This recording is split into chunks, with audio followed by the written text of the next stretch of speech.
But you're off screen there. I know. You're hanging on. I'm all over the place. Morning, Sunshine. How are you? I'm good. How are you? Good. Look how nice we look together in our brown. Yeah. The fashion coordinator called me this morning. Yes. Wardrobe called. Yeah. They hooked that up. Yeah, we got our wardrobe. Because that's really what people look forward to when they watch our show is our coordination. And you know what they probably do on like a subconscious level? They're like, oh, those two are just in sync. Yin and yang. It's visually pleasing. So what's going on today? You get first crack at it. Oh no, I got nothing. Really? I have no. Okay, I do have one small thing, I guess. This should be good. How do you feel about you've been following the Rob Reiner drama. So if anyone's been living under a rock, director, actor Rob Reiner and his wife were murdered a few days ago, allegedly, but most likely by their son. And true to form, what we do in our society and in the entertainment industry is we now make everything political. Everything is a political fight. Everything is about division. And just like we saw when Charlie Kirk was killed, how people made it political, it got a little political when Rob Reiner was killed. Because, and I didn't even know this about him. I don't know much about him. Supposedly, I guess he was pretty outspoken against Trump. And pretty? Was he like really? Off the chain. Okay. Yeah, he was probably top 10 highest Trump critics. Okay. Really was a mean dude to Trump. Well, Trump went ahead and used social media to address that immediately after his death. Yeah. How do you feel about that? Well, from a personal standpoint, like I don't dance on people's graves ever. Like the loss of life should always be treated with honor and dignity. And no matter how you felt about the person and how they behave, like loss of life is tragic, no matter who it is, except for Hitler. If Hitler died, like I probably wouldn't feel. I mean, circumstantial, I guess. Yeah. But you know, loss of life is a big deal. Now, how I feel about how the rest of society engages with death, like I don't think anybody has an appreciation. I don't think there is dignity. I don't think there is noble, gestures in politics. So I'm not surprised with people I feel are awful say and do awful things. I'm not going to defend anyone. I mean, I observe and look to see who's really awful, and I don't associate with them. And if I feel like, in a moment, would they celebrate either bad things happening to you if they disagreed, or make those bad things happen, or celebrate when you were no longer here? Like how many of those people exist? I bet you a lot of them. And so, I think politics should be completely just all dignified, noble people. They should behave a certain way, have complete decorum. There shouldn't be anyone who, punches below the belt. They're always the bigger person. But we didn't do that. So we're not talking about that because we were like, no, let's just bring a bunch of normies who are going to act normie and, behave. That's what normies do. If you don't think jokes were told in the confines of people's houses, whether it be Charlie Kirk or now Rob Reiner, that's who normal people are. They're awful people. Yeah. And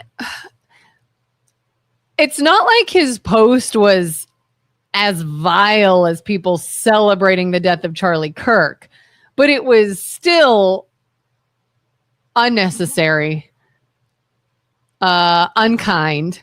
And all I keep thinking is you cannot scream bloody murder when one side does something, and the moment you get a chance, you do it too. And some people want to say, oh, but they did it first. So who's going to be the bigger person and who's going to end this shit? And I keep seeing all these posts now of people that were like, I voted for Trump. I fully support Trump and what he's doing for the country and politically, but he needs to shut up. Yeah. Like, take away his social media or his ability to comment on things that are not in direct relation to what he's doing with the country and his political moves.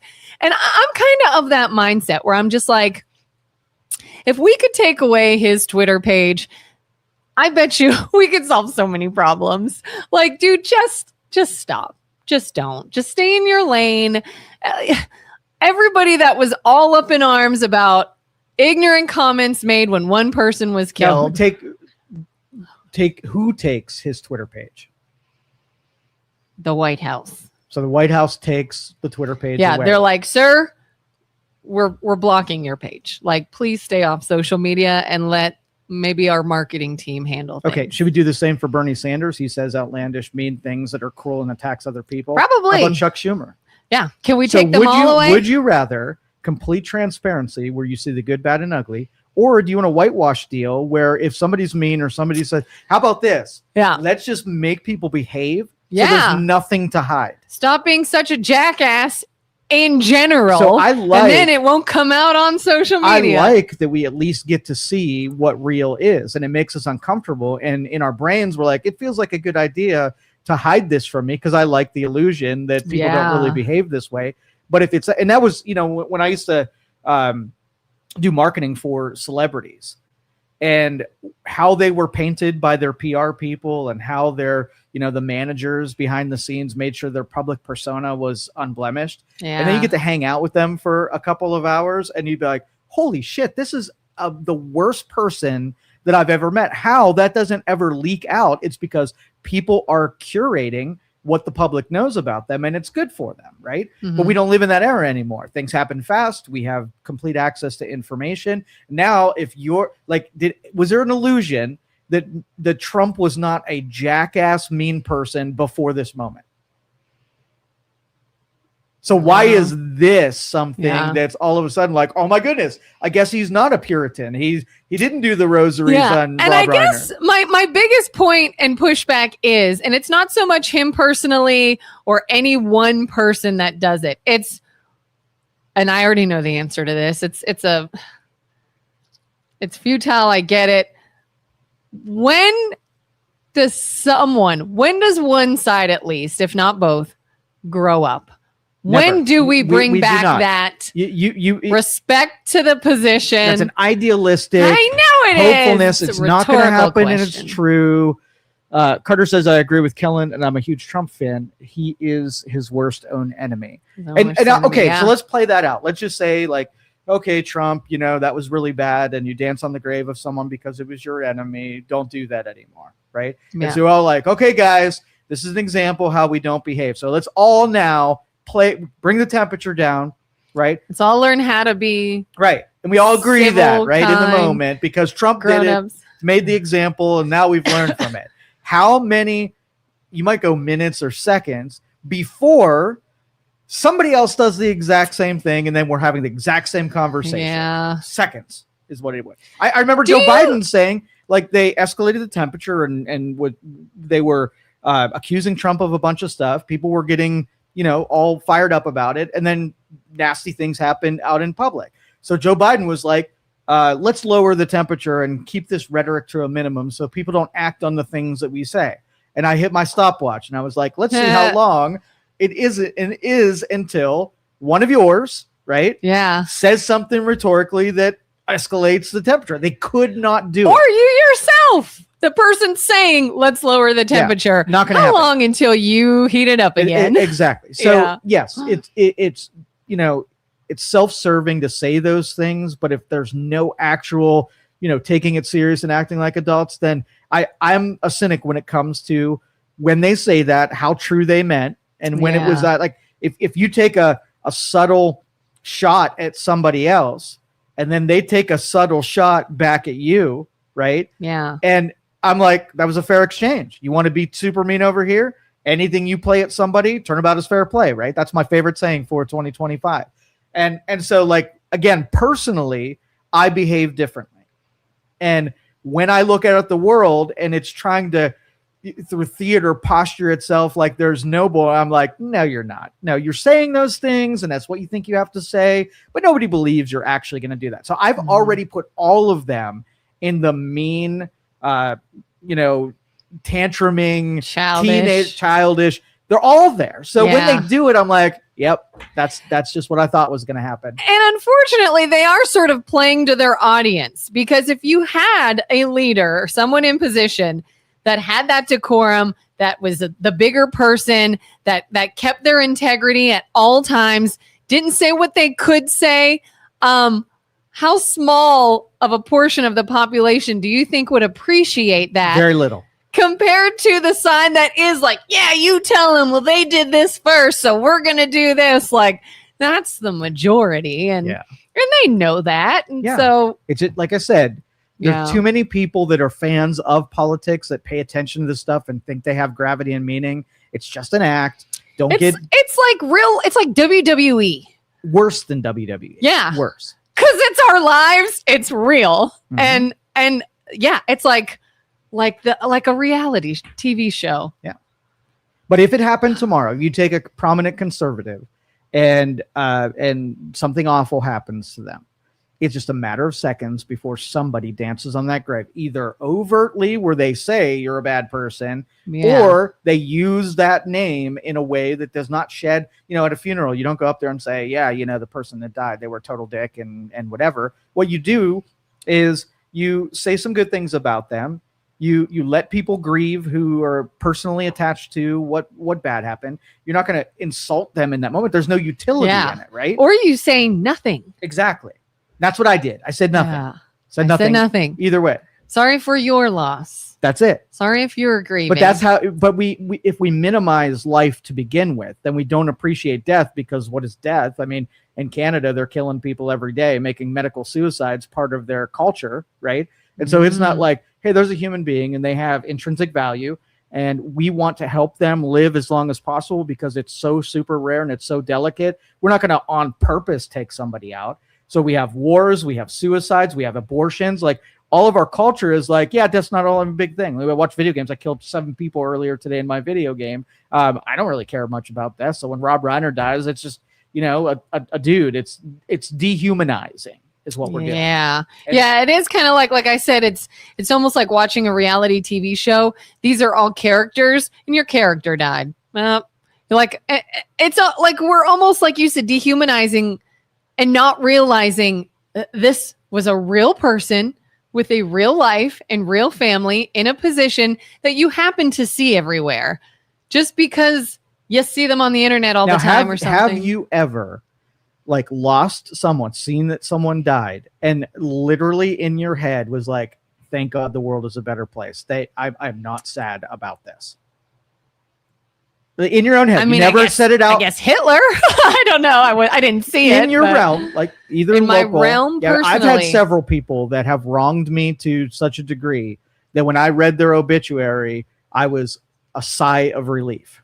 A sigh of relief. No. Not happiness, because I'm not a But you could not be bothered with even thinking that you care, kind of thing. I do not care.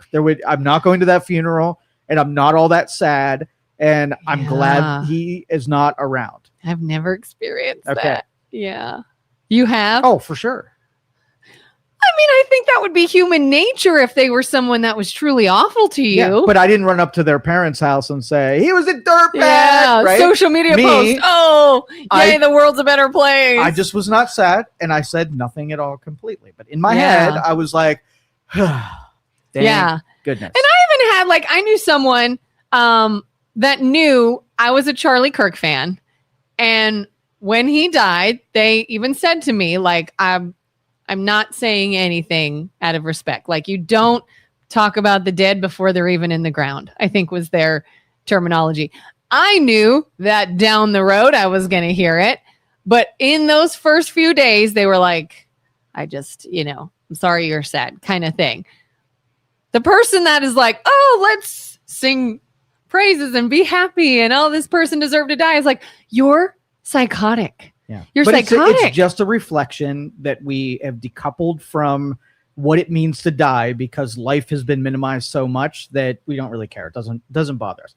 And in fact, you'll watch the phenomenon of getting really upset about a death, how long your brain could still latch on to you're sad. It lasts maybe a couple weeks completely. Maybe if it's super close to you, you got a month or whatever, and then you start operating as if that person was never there before. Every once in a while you get a moment where you get some sadness, you're reminded of them, but then that kind of goes away. So biologically, we're programmed to have a good relationship where grieving means that we appreciate life and we celebrate it and whatever.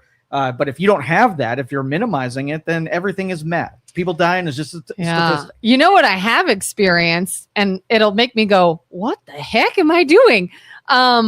I have experienced somebody that either wronged me or I did not like. You're a bad person. Something awful happens to them, and I still feel bad. You're a good person. Bad for them. You're a much better. Like part of me is like, oh, you deserve it, and I want to be happy, and I hope you are miserable, and blah blah blah. And maybe at first there's that, but deep down is the that sucks. So I feel bad for them. And that's where when you're an idealistic person and you watch the people that are supposed to be smarter than you in power positions to you, not only like if we took a counter argument where I was for something, you were against it, right? In your brain, I would like, oh, well, of course, if she's against it and I get my way and I'm doing the thing, she's going to hope I fail through it, right? In politics, not only do they try to, they hope that you fail, but then if they have the chance to make you fail, they're going to take it because they want to be right. So if you live in such a warring type of political class where everything is an issue you're willing to battle and make someone suffer for, then when death happens, it's just an extension of that overall mentality. Sociopaths do sociopath stuff. Yeah, and now we're in a culture that's sort of breeding sociopaths. You see all the time, these fake articles all over the internet that are like sowing discord and making people fight. There are people that profit when we fight with each other and polarize and get on different sides. It's so funny. I saw an article the other day on social media. I actually chuckled. It was funny. But it was about RFK Jr. and it was like RFK Jr. Basically, I don't know how I worded it. They were insinuating it was like passing a law, putting creatine in all schools. Kids will now be mandatory given so many ounces of creatine. And it even wrote like, get yoked in 2026. Kids are now going to get yoked and blah, blah, blah. I knew this is satire. Yeah. But it looked completely real. Mm-hmm. It looked completely real. And I'm like, people are going to believe this. People are going to think this is true. People are going to get all up in arms and fight about this. And it's like, we are breeding a generation that is going to not know what's real. And if they think they know what's real, get all up in arms and offended and fight with each other. And yeah, it's like, I can devalue you so much that if you have a different political viewpoint than me, you are the enemy. Yep. You should be destroyed. We're like becoming machines, heartless machines. I'll tell you though, Republicans do a much better job at condemning bad behavior, not playing part of the team sport where they don't either say anything or whatever. There was a lot of Republicans that came out and said, what Trump posted on True Social was not correct. And so I give a lot of credit to those people who broke from their group to say something like that. Democrats, they circle the wagons. They're not all about, somebody says something stupid and they celebrate it too much. Like they're not vocal about it. It's kind of like, you ever watch Family Feud? Yes. What drives me nuts about that show, and I like that show, I want to be on that show, is, and I think they purposely make the families do this. It doesn't matter how dumb and ridiculous your answer is. The rest of your family's like, good answer. Yeah, it's going to be up there. And you're like, no way in hell that's up there. That's the dumbest thing you could have said. If I was your family member, I'd be pissed at you. What are you, an idiot? And they have to, oh yeah, that was a good one. I can't believe it wasn't up there. Like, is that kind of the Dems nowadays? Is yeah, what they said. They're by that. Much better at standing by their own idiocy instead of calling it out, for sure. Yeah. Jen says, good morning. Thanks for addressing such things, you two. Loving the conversation. Thanks, you're welcome. Jen. And Ronaldo says, gross. It was probably because I was not You were heartless. I was not sad that somebody left this planet that really wronged me. And I thought you were going to say that really deserved it. I didn't. But I thought you were going to say. Think I'm callous? I'm not callous. Gross. I wrote a song about how people profit off of war and the people that suffer for it. It's called Hats Off to the Central Banks. It's the story of a young couple who is expecting, but the man dies in a senseless war so that the hidden power can make a profit. The hidden powers. And you're talking to two conspiracy theorists. And central bank's a fun topic. And didn't we say we were going to do some conspiracy theories today? I Yeah. think we did. I'm not really prepared for it. Me either. Yeah. Because I was like, I know I was supposed to Google something and I couldn't remember the name of it. So we're probably going to kick that one down the road a little Okay. bit because I talk too much conspiracy and I don't want all of our, normal audience to think we're crazy or anything. So I'm not crazy. My mother had me tested. It's a Sheldon Cooper quote, okay. which you still don't watch. I do not watch. It's a shame. You ever watch?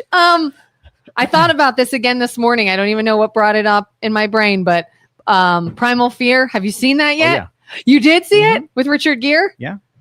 Did you watch it recently? Yeah. Okay. How'd you know? Are you watching me? No, I just watched it. Shut up. Are I you did. kidding? No, I just watched it When? like 3 days ago. Literally this morning as I'm getting ready. I have no idea what put it in my head. I don't remember the thought process that led to it. And I was thinking of that movie like, oh my God, Joe's got to watch this. I wonder if he's watched this yet. It's one of my favorites. It's in my library. Me too. Wasn't it so great? So good. So good. I don't want to spoil it for anyone, but if you have not watched Primal Fear, it's an older movie. It's like from the 90s. Richard Gere, Edward Norton. Please go watch Primal Fear. Yeah, and I'm an Ed Norton fan, and there are certain roles that are played where the actor just like nails that. It's a hard role to play. Billy Bob Thornton did that in Sling Blade. Yeah. Edward Norton did that in Primal Fear, and it's classic, but it also, man, it's just such good acting. Feel like no one else could do that. No. Oh, yeah. Not at all. So do you think the fact that it popped in my head is somehow related to Yeah. the multiverse? Yeah, you and I are connected. There's some connecting. Our tissue here. wavelengths are syncing like, ooh. Pretty soon I'm going to like have to tell you something and instead of texting, I'm just going to put it in your brain. Quantum entanglement. What? Quantum entanglement. What's that? On a quantum level, that there are certain things that have a connection to one another, and time and distance is not a factor between the two. Both can realize the same information at the same time, no matter how far away they are. In a quantum field, like I said, Did you ever watch the show Quantum Leap? yes. Is it like that? No, That was a Quantum- good show. It's a good show. I miss I never saw the new Quantum Leap. I'm talking 90s Scott Bakula Yeah. Quantum Leap. No, the original one was better. Yeah, but there's very little. I mean, there's some science in it. They did do a good bit, but we've learned so much about quantum sciences since then, and they could have played into real known stuff now than they were capable of back then. So Jen says, LOL, if you guys pick up the stone down the road, please let me know. I have to go to work. Cheers. Yeah, the conspiracy theory. You said we were throwing it down the yeah. road. I will, Jen. And thank you Yeah. for joining us, and have a good day. Have a great at work. Let's talk day. about the Unaffordable Care Act. I was the first to coin that term because it's so clever. No one else could Do have you come think to that. you were? I was totally. Well, from my perspective, I hadn't heard it before I used it, so I was. So you're first. claiming it. To If me. it wasn't copyrighted, No, it's yours. no, I have no intellectual property, no protections on that term. But I was the first in my zone to use that term. in your world. Yeah, because so clever, so Unaffordable unbelievably- Care Act. the Unaffordable Care Act. Okay, so let's talk about that. So we got Okay. to the 31st of December. So during COVID in 2021, they part of some of the bills for the American Rescue Plan, and there's a couple others. They added new subsidies that extended the requirements or the benefits of the Affordable Care Act. Everybody knows that the Affordable Care Act is a dead duck. It's always been a dead duck. It does nothing to actually lower costs except for take subsidies and tax credits and push them to the insurance company's bank accounts, right? So it made nothing cheaper. It just hid costs from the consumer and gave them benefits that they weren't paying for, somebody else was. So if you don't lower the cost of an infinitely growing, of magnitude growing cost, and then you shield the consumer from it, hide market forces, and then it goes up in cost, and then you add 8% inflation to the entire economy, and it goes up the cost, right? Mhm. Now you are stuck subsidizing it forever because you did no things to bring down the actual cost, and you did everything to make it more costly unaffordable. Yeah. and more unaffordable. So really, from a math perspective, if you want to do everything wrong, do the Obamacare whatever that act. Yeah. Well, I was like Obamacare. Wasn't that at one point like it was illegal not to have it? Like you were required to have it? Made a requirement that everybody had to have insurance, almost like car insurance, that everybody had to participate. So you throw a bunch of customers in there, you subsidize it heavily, where the customers you throw in, they're almost paying nothing. And then people who are paying, then they are paying a bunch. And then you run out of that money, so you have to throw in taxpayer money to cap it off. And then the insurance companies are like, yeah, bring it. But Aetna was one of the first large insurance companies that bailed out of the marketplace, right? Because they were losing so much money on it. And, the benefits were so severe that they just took themselves out. And then so everybody who picked Aetna then had to be shifted over to other providers. The marketplace got really small, right? Mm-hmm. And the cost got really big. And now we're stuck in this deadline of the 31st. Now, I don't know what politically they're going to do about it. Yeah. Chances are that if you go into midterms having healthcare be even more unaffordable as when Obamacare came in, they got to do something. And I figure that what they'll do is do a short-term extension of the credits, get costs to go down for a couple of months, and let Congress, and they're planning on codifying a lot of Trump's plans in January anyhow. And so you got a couple of months, maybe 6 months to really start fixing this. But if I were in charge of it, like, I don't even know how you fix it. You fucked it up to a level that there's going to be no easy fixes whatsoever. Everything Trump wants to do is going to take multiple years, if not decades, to become fixed. Like if I rip money out of the system and started doing health savings accounts, I'd be able to take 10% of the people out of the marketplace, give them some of their own money, wouldn't cost them very much more. But those 10% is not going to fix it for the other 90%. They're still going to be in that same peril. So nothing wipes out the whole rule. And anything you do, you would think it's going to be sort of that same idea of rip the Band-Aid, gonna hurt for a while so that we can eventually fix it. You have to regulate an industry and insurance that shouldn't be even in this game completely.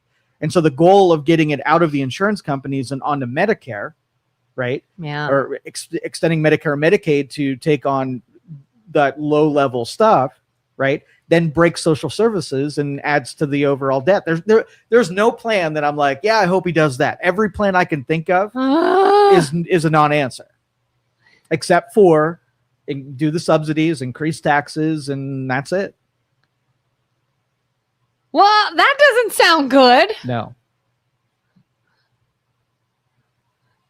So we're just screwed? That is my theme song, right? We are just screwed. In every respect, we're just screwed. Nobody listened to Joe or any of the math people. And now you've done the thing that we said, and now it's happening the way that we said it would happen. And now you're in the position that I could have told you you were to be in. And if you get to that position, now it's kind of too late. And now you have to have socialized medicine. And that's Bernie's like, yes, break healthcare even more. So now, one of the we'll do a little conspiracy theory. Okay. One of the themes is that when human beings really don't like to be told what to do and stuff forced on them. So one of the plans in New World Order is to make it so that the people are demanding that you unify all countries and governments. Because if you just throw a unified government at everybody, it will be rejected. But if you can make it the idea or the demand of the people, then it'll be universally accepted, because the government didn't do that. They didn't want to do it. They were like, oh, let's not do that. Make it think it was their idea. Exactly. That's really what it is. So if we can get that, people are like, hey, healthcare is so screwed up, it's $50,000 a year for health coverage, give me Medicaid. And then all the politicians are like, oh yeah, we don't want to do this, but we're going to do it because you've demanded it. And now we have socialized medicine, at least on the lowest tier.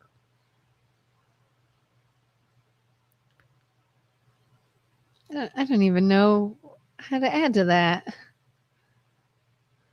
And if we did sort of like you said, just go to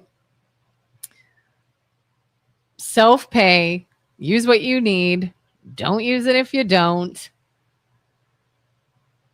then that affects what? People that are poor, that can't pay anything? Like, why? What are the downsides of, like you said, make it like businesses that have to compete? hey, what are your prices if I Well, have it's a cool? never that part. You can solve the equation of a transaction. I have money. I'm going to pay you for a service. That's Yeah. that's in there, right? Yeah. But the minute that I opt out, it's not me that's injured. It's everyone who won't or can't opt out of it. What do you do with them?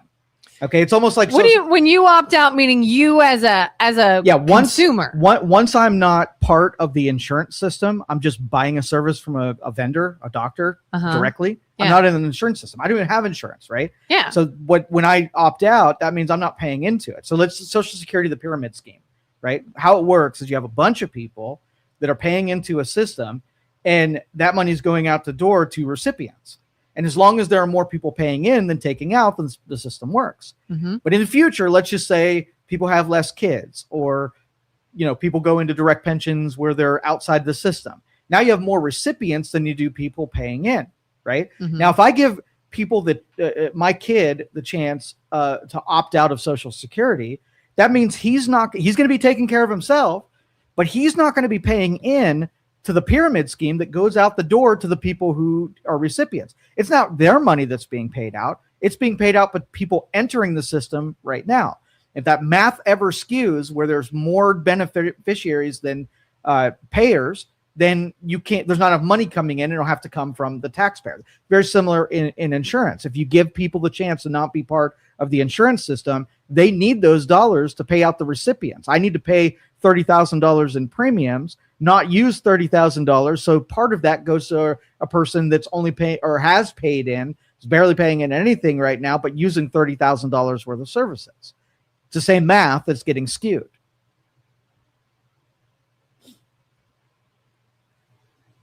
So I must have got lost somewhere. Why can't we just make it like, we all know if you go to a doctor's office and you're uninsured and you're like, yeah, I'm a cash patient, I'm just going to pay you. And then and maybe sometimes there's even a discount offered for that. And somebody else comes in and they're like, oh, I have the same issue, I'm going to pay you that too. No, you have insurance, you have to pay this. Right. Well, I might as well get rid of that and just pay you. Like, it's just a business transaction. You can call around, you can shop. Hey, I have a cold. Right. But that's solving only a portion of the problem. The people who are not going to do that, they're already in the later stages of their life. They've been paying insurance premiums their entire life. They don't make a lot of money, so they're not paying a bunch of premiums, right? Those so you're saying services. they wouldn't do that because they're at the end of their life having already paid that now they need what everybody was paying into. Exactly. They need They're like, you. I'm retired, I'm not working, I'm you're whatever. You're a safe driver, and you're very valuable to the insurance company because you pay into a system trying not to have something. Well, your money is needed to pay for someone who collects $100,000 out of a system that they only paid $20,000 into. Where's that other $80,000 come from? The safe drivers who paid it and it evaporated and went to pay for the people who use more of those services. But so if you let more people opt out of a system that needs every dollar to come through there in order to pay for the higher costs of unhealthy people that, use more services than they'll ever pay into it. That's where the system breaks down. So like if you are disabled or elderly or for whatever reason have this condition that you're like, I'm not able to pay, it's got to come from somewhere. Exactly. And it comes right now from people who won't use services. And as long as there's more of them to pay that out, I think it's still in Social Security. I think it's 2-1. It was like 10-1 at one period of time. For every payer into it, there was only like one beneficiary that was collecting on it. So you can build up a nice reserves. The problem was that once you had that big pile of cash of 10-1 people paying into it, the Congress was like, can we do something with that money? And they used that money and paid for other services. So that big pile of cash went to nothing. And now when it's reversed, instead of paying beneficiaries 2-1, when there's more money outgoing, which there will be in, I think, 10 years from now, that there's not that pile of cash to go to. It's going to come directly from taxpayers and paying back the bonds of that money that was borrowed. And that's, again, terrible math. But it's broken in the same way as insurance providers. So if you asked insurance companies if they wanted to bail out of the whole health insurance thing, I think a number of them would. But we're so far into the game, all you're going to do is take a portion of the public that trusted that if they did that they would get some kind of benefit and pull the rug out underneath them, and they can't do it. So we're playing all of the math planning. If I were really in control, here's what I would do. I would bite the bullet, make my estimates, right? And you're going to austerity the shit out of this. You're going to convert as many people outside of the insurance system to do direct pay with stuff. Hope to get 50% of the people that don't even have freaking insurance, and know when they leave, their money's going to leave with them, and you're going to have to backfill that in with taxpayer money. But you're not creating any new problems for 40 years from now, right? Because they're out of the system. You're going to have those slanted math. They're going to be gone. And then you extend Medicare and Medicaid to do base level healthcare, right? That's the only thing that it pays for, base level healthcare, and more like the Canadian system where it's rationed. It doesn't happen. It's not, go in there and everybody pays. It's rationed. You get one, well visit per year. You get a couple emergency services, and then you're capped off. No longer. So, like, if you have to have a surgery or something, that could be in there. Or unfortunately, but yes, and just know you're going to have to deal with those costs for the next 30 years until those people die off, and you can get people who are doing direct pays to providers, on their own, and use taxpayer money, knowing that it's there already and there's not much you can do about it except for bite the bullet and pay the rest of that consequence throughout, but limit your downside and your exposure by rationing it. And if at the same time, you got Make America Healthy Again, that makes more healthy people, then it's a less tax on the system. So spend maybe 50% of your revenue or your budget on health and human services to make people healthier, right? To make a bigger upside where less people will use those systems, and make 50% buying your way out of a bad decision, bad mathematical decision on making insurance responsible. And, employers, like, think about if employers didn't have to pay half the freight or the full freight, how much more money would be in operations and growing businesses and expanding and hiring people. Like, an economic boom would happen. Yeah. Well, I've often in the past wondered, like, when someone's job hunting and let's say there's a position and they're like, well, here's the salary. And maybe you're like, oh, I wish it was more. Well, what you lack in salary, though, we give you all these health benefits, and you can go to the doctor and have all this great health care. And it's like, but what if I only go to the doctor a couple times a year? Can you just give me my money? Like, that's great if I had a lot of issues, but I don't. So can you just give me that money instead of it being there in case you know what I mean? Like, well, it started out with great intentions. Healthcare benefits were, you had two warring industries, two factories, right? Mm-hmm. And they're both paying the same amount of money. And one factory was like, well, I need to be a better deal than the factory across the street. I got to compete with them. I got to give them something else. And then it came to be an expected thing. And now it's not a competition, right, of who can give you the most benefits to attract you to come to my factory when I need you more than the other person. And then we've just slanted it so employers pay so much of the way on it, even with, payroll taxes, paying a portion of an employee's taxes for them. Like, that's not fair. Paying their health care like as an expected thing. Like, if I had two computer companies and I needed employees and I want them to pick me, I should be able to easily opt out and say that's not even a benefit that I offer, and be able to do it without, the rest of society looking at you like, how dare you? Like, that's a right of mine to have health care. Because, I feel like it ultimately can sort of, it sounds like a benefit to employees, but is it? No, it's only a benefit if it's not an expected thing. Yeah, like, again, I've heard people say, oh, I got to get a job that has good benefits. They've got to be able to pay this. And I want to say, well, can't you just get more money in your paycheck and you save it on your own? 100%. Then, and that's the personal responsibility thing. If you had to write those checks to the doctors and your budget item was high and you can do things to make it lower, that's on you. You can go to the gym so you don't have to use your money so much to pay for a service. But if somebody else is paying the whole thing, then you're not worried about your weight and your exercise and your behaviors because somebody else is paying for it. You're not going to care. What's the difference between I have less money that I'm getting paid, but it's going to this health insurance that I may or may not use, or I don't have that, I have more money, and I decide what I want to put aside for my health. Right.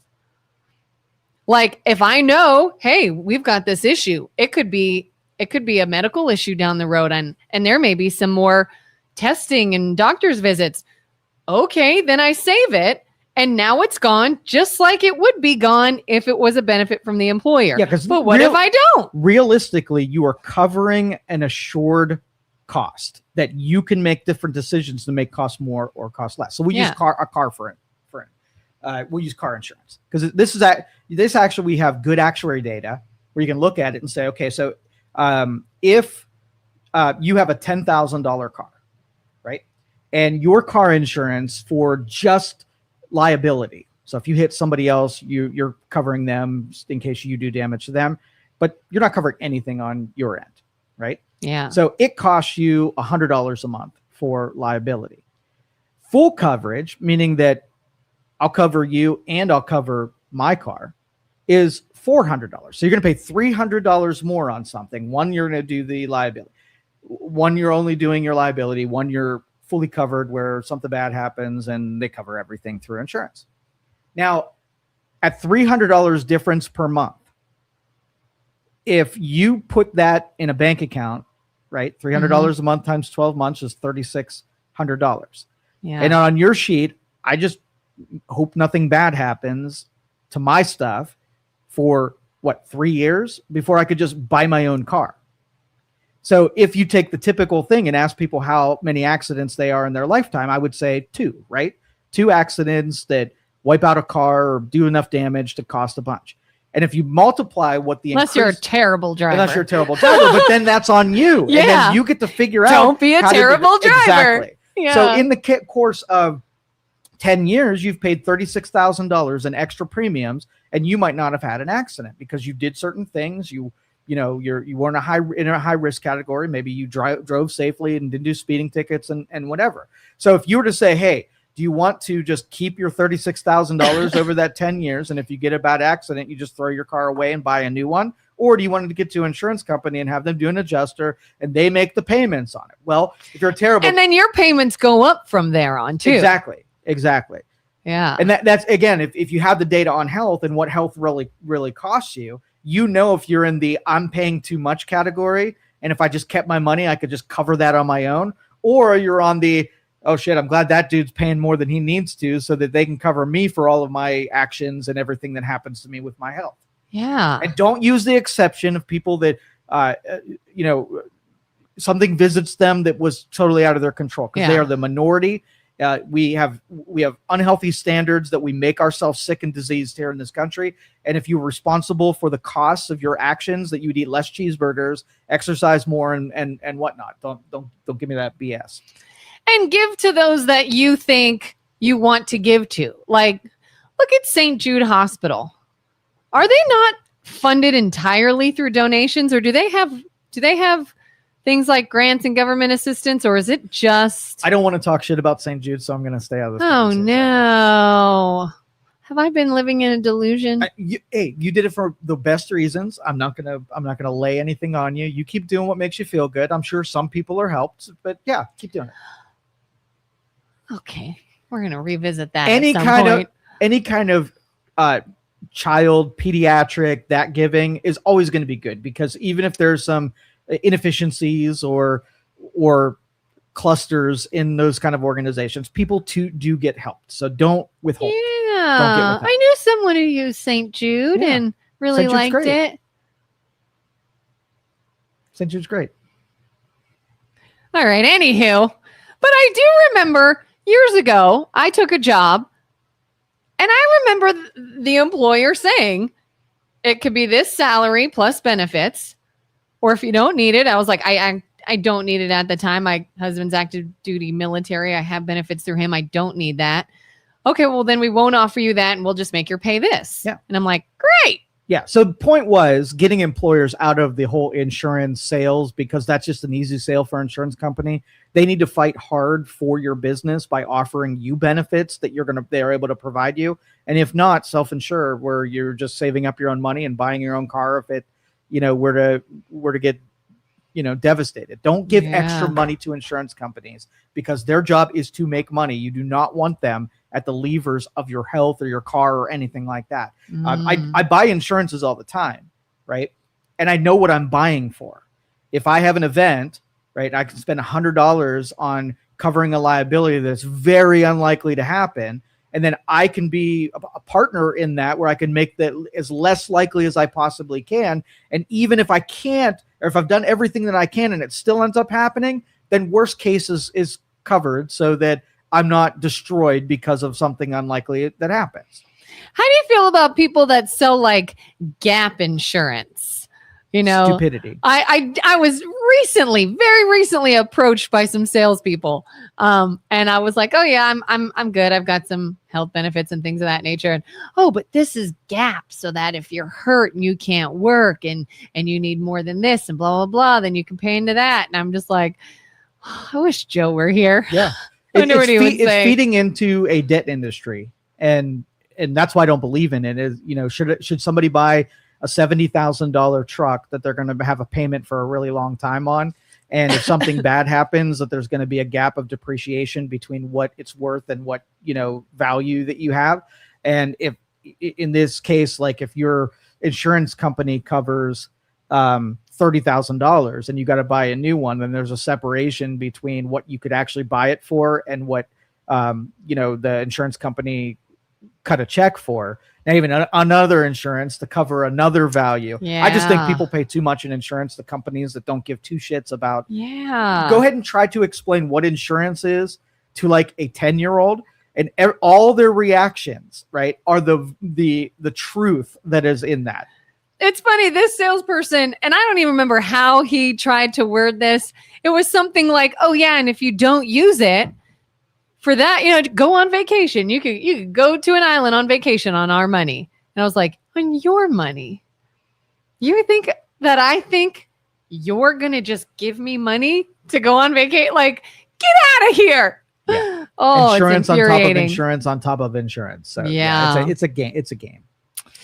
Brian says, was that the plan all along? Single payer, socialized medicine, and this was the way for the DNC to force it down our throats? The affordable part of the ACA was just the bait and switch to the public. 100%. I said that on day one. I said this has all the brokenness that's going to happen. 100% chance it's going to break. And when it's broken, you're going to have enough people who became dependent on it that we're going to have to shift them into socialized medicine light. And that's going to be the introduction. And because it's going to become necessary. They set the field so that this would happen, so that socialized medicine was the only answer. Yeah, he says the only thing that made healthcare affordable in the ACA was the government subsidies. Yep. And that's not affordability. That's just hiding costs from you and making somebody else carry the tab. And yeah. So shisty. You shizas. Shiza. Joseph says, good morning. Good morning, Joseph. If I'm under the age of 27, I should deny all insurance from my job and remain on my parents? ? If you're under 27, so So yeah, if you can stay on your parents' insurance for as long as you possibly can and not take that expense on yourself, I would absolutely do it. I would recommend everybody. It's usually till like what, 25? Yeah, I think that was lowered. I think it's only 24, 25 maybe. Yeah. I don't know, but yeah, as long as you possibly can, so that you don't have to, because it's jacked up right now, and I would not want you to wade in the insurance waters and have to experience like, quarter of your paycheck. And it's not even good insurance. If you're paying $30,000 to be insured on health and you had a $6,000 deductible, that means every year you're paying $30,000 out. And then if something happens, you have to pay another $6,000 before any insurance would kick in. Yeah. That's ridiculous. I don't think I've had $6,000 in medical expenses in the history of my life, let alone in 1 year. I can remember a time, little like fresh out of college, 20-something-year-old young Kelin, just got my first full-time job. And I remember talking with my boss at the time. I don't think they offered benefits, or maybe I didn't qualify for them yet or whatever. And I was paying for something on my own. It was like a Blue Cross Blue Shield something or other. And he and I were in a conversation one time about saving money. I was trying to move out. I was trying to get my own place, be on my own. I just didn't make a lot. How can I make this work? And I remember him saying, do you really need that? Do you really need to spend this money on health insurance? And I was like, but what if something happens?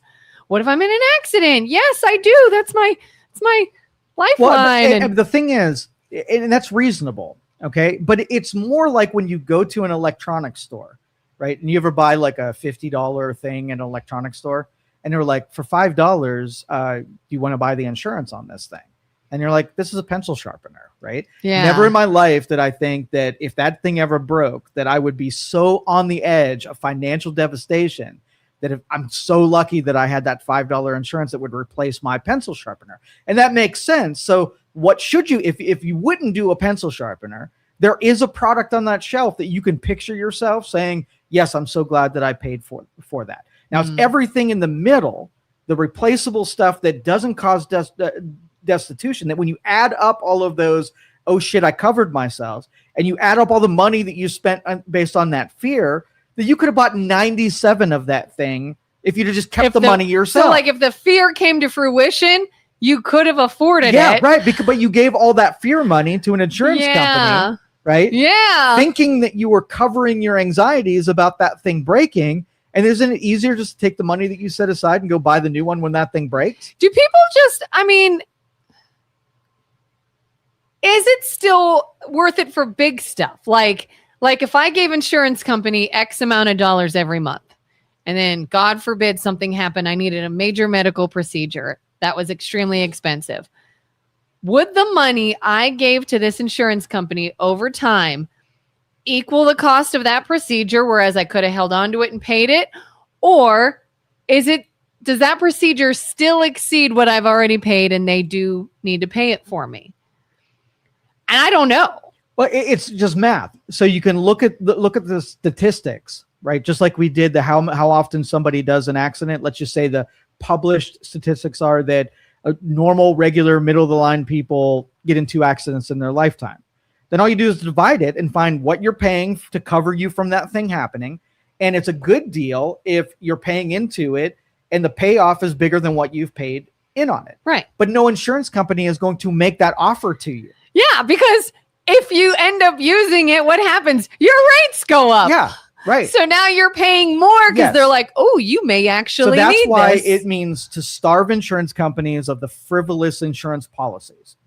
Covering you from things that are certainly going to happen is not a good bet unless you can do two things. Number one, every time this is my Obama impression. What we're going to do is we're going to mandate. We're going to do a lot of mandating. And when you go to an electronics store, we're requiring you to buy the insurance. You have to buy the insurance. And I get a lot of people who are not buying insurance, the ability to buy insurance by making you and make it mandatory that you buy insurance, right? And then, you know how like my pencil sharpener was only $5? Do you know why it's at $5? Because that's all it's worth. Nobody would buy it if it were over. They have to compete based on price, that they looked at a statistic and said, I'll spend $5, even if it's like if it were $25, you wouldn't buy it. You would buy it, right? Yeah. So they competed for that, yes, because it was something that people relatively easily say no to, right? Yeah. But if it was mandatory that you had to buy an insurance policy, do you think it would be at $5? No. What if you had somebody else paying for your deal? You're going to get the insurance because it's mandatory, and it's not going to cost $5. It's going to cost $30, and somebody else is going to pay for it. There's no incentive for an insurance company to bring costs in line. And here's what we're going to do. Before it was, I called the insurance company, they put me in a database, and it was me dealing with them. But I'm not allowed to deal directly with the insurance company. I have to go through a broker, and that broker has to go through another broker, and that broker has to go through there. Every time you buy and sell, my requirement to buy my insurance policy on my pencil sharpener, there has to be money being paid. So it might only cost $60 to insure a $50 pencil sharpener, but each one of those brokers got a little bit of a $10 deal. So it might have only cost $5 on the liability, but there were $40 worth of markups that happened as it traveled up its way between the complicated system of those brokers. Yeah, because everybody got to get paid. That's exactly right. But that's absurd, right? But if you took my numbers proportionally and you apply them to health insurance, it's the same effing thing. That's why I'm like, instead of paying you and you and you and you so that I could go see this doctor, can I just pay the doctor? Why do I got to have all these middlemen? That's exactly right. Because each one costs more money and there's pay. Like, think about all the advertising spending that's happening with insurance companies. Yeah, How many you're politicians, paying for how marketing. many political campaigns have been funded by insurance companies, right? So anyway, Brian says if those providing healthcare, hospitals, etc., weren't in on the scam, as well as things would be more affordable overall. My father was in the hospital for 9 days in June. Total cost was $61,000. Wow. Yep, and it was paid for. That's our problem right there. If somebody would come to you for an invoice, you're like, hey Joe, do you got a Tylenol? And I'm like, here's a Tylenol. It's going to be $20. You would say, I'm not fucking paying that. Yeah. I'm going to shop around, and I bet you I find somebody who's competing with you for your Tylenol sales that's going to charge me for less than that, right? Yeah. You're going to guy down the street asking $1 for it. That's who's going to get your business. Yeah. Have you ever seen like a Band-Aid on a medical bill? Yeah. You're like, I'll bring my own Band-Aid. It's because thanks. they can. There's no challenge to it. They can just perpetually increase it. I remember when I had a baby, before I could leave the hospital, it was required. I had to get the flu shot. I had to. You didn't have a choice. And I wonder how much that freaking costs. Mm-hmm. If I want the flu shot, I'd go get it for free at like a Walgreens or something. It's not free. Well, you know what I mean. Taxpayers made that possible. Oh, and I bet you that it's not as cheap as if you bought it directly. I bet you as a taxpayer, you probably paid $40 for something that should cost $10. Thank you for being part of the problem. Penny says, Medicare for all could be so easy, single payer. Listen, I know that seems like the proper response, and I do predict that's what we'll end up with, and you do not want that. You do not want expanded Medicare for all. Medicare You for don't. all. You do not. I know you think you want it. You do not want it. She said, what's the lesser of two evils, bureaucrat government workers or profit motive insurance companies? Well, I don't consider any of those corporate type of regulations and corporate type of policies to be fair market, free market, right? Mm-hmm. Because they would never be able to exist without special deals. So if you took true marketplace, free market ideals and applied them to hospitals, it would be significantly worse in certain ways, but significantly better in all the ways that matter. So it's like you can take a shot and take any industry that is highly regulated, like universities, right? Highly regulated. They would not get the number of customers that they do if they had to just go out to the marketplace and get them. They need regulators and societal norms to have a free flow shoot right into their tuition office, right? Without that, they would not be able to make it. And we like our academic institutions, so we justify giving them a special thing when I could start up Joe's University down on the corner, right? I could put professors in there. And I could stay out of all of the systems that take people and put them right into my front door. I'm not part of any of those systems. I got to run marketing on TV. I got to tell students that we're higher. I bet you I do worse than those people, but it would be the truest version of what a university is supposed to be, because I have to compete. You're allowed to tell me no. I get no free regulations, no special treatment, no special laws and requirements, no special funding. That's a true market force that would apply to me that doesn't apply to them. And you can say the same thing out of a special deal insurance company, a special deal pharmaceutical company, special deal automaker. Anytime you incentivize or subsidize, you're giving them free money to do something they otherwise wouldn't do. And I don't mind it in small spurts. So the ag one is probably the best example. So let's just say, corn or ethanol has big market value. So every farmer in our area is like, well, I can get the most amount of money for corn by throwing it on a boat and sending it over to a country that can't do corn as well as we can and give me a premium for it.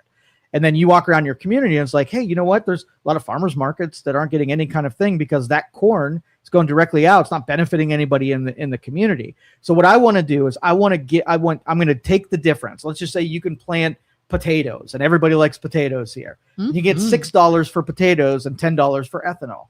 I'm going to give you a subsidy. The difference between what the market would give you, the international market would give you for that corn, and I'm going to make you whole so that if you sell potatoes in your local economy, that's better for the economy because now you're hiring people local, you're giving products that end up on shelves. It's going to cost the taxpayers $4 extra that I'm just giving to as a farm to do something you otherwise wouldn't do. But I'm going to have to justify it and say, listen, there's $1 million worth of economic impact if I spend, $400,000 worth of subsidies. And as soon as it skews where I'm not making the economic impact, it's not worthwhile taking taxpayer dollars. So I'm going to sunset it as soon as the benefit is worse than the subsidy, it goes away, and make it expire after a certain amount of time. Like, the tariffs that Trump floated destroyed farms. That was a boneheaded political thing. I know why he did it. It ill-affected industries here. And if you don't want to chop the knees off, we're going to say, here, we're going to change the rules up on you. It's going to hurt you in the short term. For a year, we're going to give you some subsidies. Figure out your farm. Figure out how to make it on your own. We're going to cover you for a year, but figure it out on your own. So that's my, I don't like subsidies at all, but when we have to do them, they have to be controlled by explaining how we're getting a benefit from spending money. Make sense. Yes. And when it no longer makes sense, it's done. It's temporary. Exactly right. But that's the thing is like, even if you go into it that way, explaining this is temporary because it's a need right now, but it won't always be, the moment you say, all right, it's no longer a need, we got to cut it off. Nope, here comes the other side talking about how much of a bad guy you are. That's why you shouldn't do it in the first place. That's why I'm against subsidies. And I'm only holding my nose when we do them, because there's no way that the people that are telling you that economic gain aren't going to fabricate numbers to make it feel like it's better than it actually is. So I'm not going to believe them when they make their justification anyway. And then when I take it away, like you said, the people that are going to be ill affected by taking it away are now going to be mad. So just don't do them in the first place and say, hey, we're doing free market stuff here. We're not giving any special anything to anybody. You guys figure it out. Use your big brains, use the ability, but we're not going to reward that person, right? Yeah. At the detriment of the person that doesn't get rewarded. We're not going to set something up that will so easily become corrupt. Right. Yeah. Even the DEI stuff. The DEI stuff was, we haven't even felt what DEI did for our entire economy. Right. Yeah. I was just the other day, we're looking through grants for my kid going to college. Right. And we're looking at grants that were assigned and scholarships that were assigned. I said, one thing's working against you, dude. You're a white male, right? And so it's not, scholarships and grants are not about academic, prowess. Yeah. It's about who you are, right? So best intentions, let's take 90% of all the grants and scholarships and award them to people that, this group of people, and exclude all other people.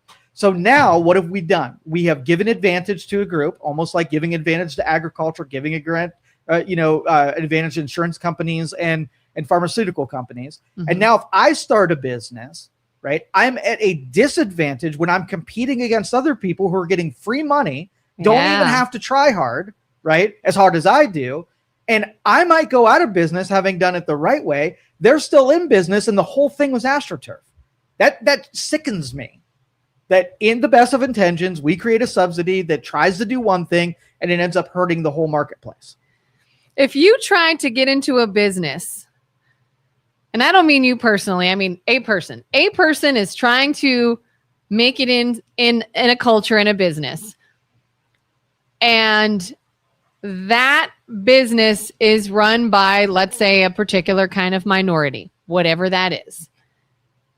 But then so much of that minority is in that realm that you coming in, you're actually the minority because the group is typically this, what have you. Do you think they say, oh, you're a minority, let's go ahead and give you a leg up now? Or do they just go off of that's what I said, qualified as a minority? When you have fairness and you have justice, nobody is treated any different, and it is discriminatory no matter what it is. So if we had the 4 big major auto manufacturers, do you remember where they all got in trouble? Like financially in trouble? With the bailouts and stuff? Yeah, do you remember that? Sort of. Okay. Well, there's one of those 4 that made all good decisions and they weren't in financial trouble. Ford. They figured it out. They set up their product lines appropriately. They produced only what they could sell, and they made it. And they watched their competitors who they're like, well, here's what's going to happen. We're solvent. We made all good decisions. All these other companies, what they're going to do is they're going to be in a struggle in the future because they're making all bad decisions. Now, what we're going to do is we're going to buy our competition. We're going to be able to buy vendors. We're going to be able to buy customers. This is going to be awesome for Ford. And then you watch the government like, nope, your competition didn't do anything right, but here's some money. And then Ford's like, what the hell? Like, I did everything right. You helped my competitors. Now there's nothing to buy because you just made them whole. Yeah. I lose by doing the right thing. It's the so common stereotypical of I worked hard, they didn't. I sacrificed, they didn't. And when they got in trouble, you gave them mine. Don't give benefits to people, even if you really feel for them.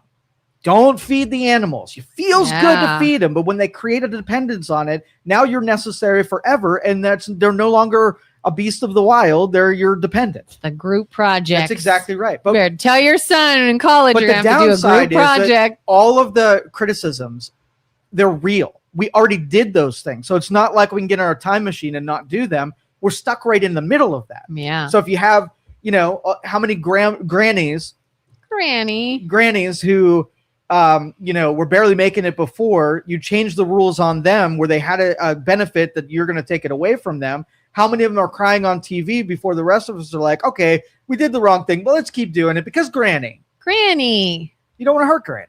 No. Brian says, we were on the hook for about 3,000 of that. If you look closely at the invoices and see how much things are marked down due to insurance coverage. Yeah. Yeah. And, in a doctor's office, I mean, it's not a coincidence that you walk into a doctor's office and the first thing that they want to know is if you have insurance. That's their first question. You could be hemorrhaging out of your neck. And like, excuse me, sir, can you cover that for me? Do you have insurance? Can I get your insurance card? Right? Yeah. And you might have a first floor have like 6 doctors, and the second floor is their insurance floor. They might have 20 people over there that are looking through cost of coverages and lining up the practice on the floor below with what insurance companies will cover. And so let's just say in the rest of the business called loss leaders. It's things that you have to do that take a lot of time and you're barely getting compensated. Right? Yeah. But then there's other stuff that while you're there, you can get a blood test and you got like 50% margin. So then they're like, hey guys down here, we lost a whole lot of money on the actual physical, but make sure you sell them some of this other extra stuff because I can bill the insurance company this. And then they do that and they take advantage of the highest markup that they can get where they negotiate to a certain price and then they can get paid on their loss leaders and their regular stuff. Yeah. But then that costs the insurance company more money and then they have to raise their premiums even more. So that's negative feedback loop, keeping costs escalating constantly because there's no pressure that pushes it down in value. It's an infinite loop of exponential growth and services that are being asked to. So what's a pressure that pushes that down? Just invent one. What's a pressure that if you had a lemonade stand out there and you said free, right? Yeah. And a bunch of people were showing up for your free lemonade, right? What could you do to limit the demand on your lemonade? You could say one per person. One per person, right? Yeah. So you put a cap on it so that even if it's exploited, they can't be exploited the full way. Yeah. So maybe in a doctor's office, you only get one upsell per customer. You can't. That's nice. Did BJ do that? BJ did that. No, who did that? We just got a Christmas background. BJ's not even on. Did Facebook do that? Listen, I'm going to change that because that is way too holiday-ish. We were festive. We had a Christmas background. No, I'm not feeling festive. For 5 seconds, I liked it. We blame BJ for that, and BJ was not even involved. Okay, we're back to normal. I was going to thank BJ for that. No, that just happened. Okay, let's keep going. It's just the ghosts of Christmas present did it. But it's interesting. The last time I was in an ER, as you're like sitting in your little like bay area waiting to hear from the doctor, they wheel a card over and they start talking about payment. And they're like, well, you're estimated to pay about this, but if you pay it today, you only have to pay this. And I'm like, then why isn't it just that? Like, if I pay it now, it's less. If I wait and you have to bill me, it's more. Mm-hmm. So obviously you can make this less. Right. It's a business. Let's see. The system is crashing. ACA combines free market and regulations, and you hate that? No, it doesn't. It's pseudo free market. Hidden costs, hidden bureaucracy, hidden subsidies, hiding the entire process from the end consumer, making it unlimited and not capped. It's a mess in every. And if it were free market, like I watch free market medical happening in front of me. Somebody who's like, I have a doctor's office and I don't accept insurance, and a person that needs their services walk in there and they transact, they give them money and the services are rendered. Mm-hmm. Insurance companies, that is a free market. Those doctors have to market to people a certain subsect, and you might not have anybody show up that day. Versus insurance, like you have insurance and you go through your list of providers, and my provider's on the list and I go to them because someone else is paying. Like there's a chute that goes right down to them. There's no free market in health insurance. Yes, that's called democratic socialism. Regulation corrects, but complicated. What's better if you don't have a complicated system that needs regulated and make the free market do its own pressures on both the sell and the demand and the buy.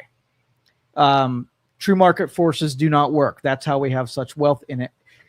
Wealth inequality does not exist in this country. The idea is noble, but doesn't work. It does work. You do get concentrations of wealth. That is what the free market does. But if everybody on the board has an equal opportunity, that is the opposite of the definition of inequality. It's only unequal when you start changing the rules to benefit the players that are already in the game. Yeah. Like, would you get in the healthcare industry right now? Let's just say you were a really good actuary and you want to have Kelin's insurance thing. Could you even get involved? No, the players have rigged the game so that you couldn't even do it if you wanted to. We had a business idea to open a school, right? And so you had public schools, and taxpayers pay into a system, and they get a set amount of money for each pupil, and they have regulations about how many teachers per kid, of ratios of teacher to students, mm-hmm. and aides and administrators, and all these rules for the public schools. So Joe wanted to open a school. Do you think that the rules of Joe opening a competing school against the public school, number one, do you think I got the same amount of per pupil state funding? No. About a third.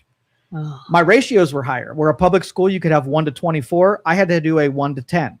So I had to hire more people with less tuition that was coming from. So these rules, what they do is they make it so they don't want competing factors with public schools. You can make your guesses as to why that is, right? Yeah. More competition means public schools lose. They lose incoming money. So they want to give the disadvantage to the person that's threatening the status quo of the public schools. You multiply that in pharmaceuticals and insurance, it's the same game that's being played. New guy coming in that would compete, huge disadvantage. They don't get the same payouts and benefits that the market offers because the market has been shifted to benefit the current players, right? Mm-hmm.